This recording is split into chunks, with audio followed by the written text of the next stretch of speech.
So there are some, you will know this, but there are some structured PhD programs which are very much set out that you follow it a bit like a taught master's program. That's not the kind of PhD program that we're looking to implement here. This would be more in the old traditional style of you have a topic and you find a supervisor who's willing to supervise that, and then they work together in terms of moving it forward.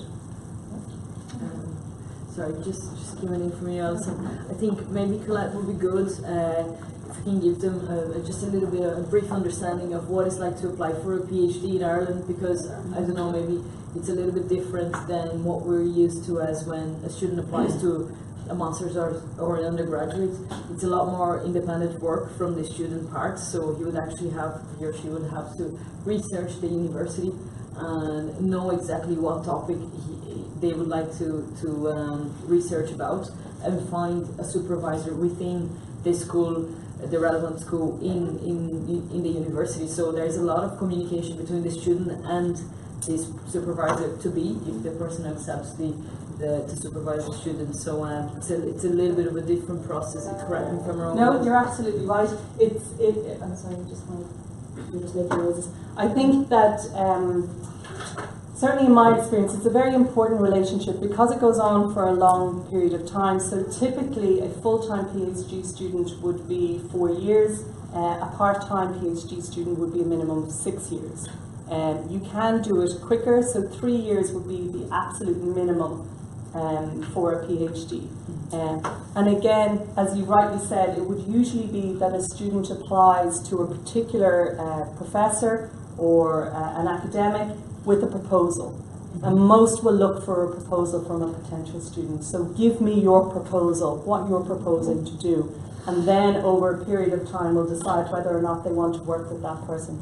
Because it's a little bit like a marriage, you know, you're coming together for a period of time, and if it doesn't work, it's a very nasty divorce, you know. So you want to be sure, both as a student, that you have a good relationship with your supervisor, that they work in a way that's similar to you, that you like to work with them, that they have a track record in terms of graduating PhD students, so that they've been through the process before, but also that you can see yourself working with them past the PhD and into the future, because often that's where our network and relationships grow from.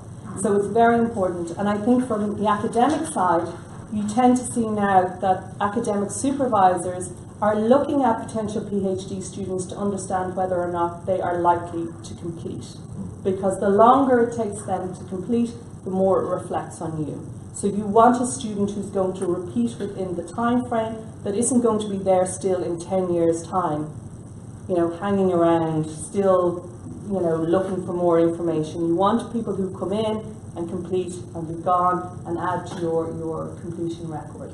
But again, if you take on a student who isn't capable or isn't able, it's a reflection on you. So again, you want to make sure that that individual is capable of getting to that standard. And again, because the market has now started to rise again in Ireland, we're seeing a slight dip in terms of the number of PhDs, but over the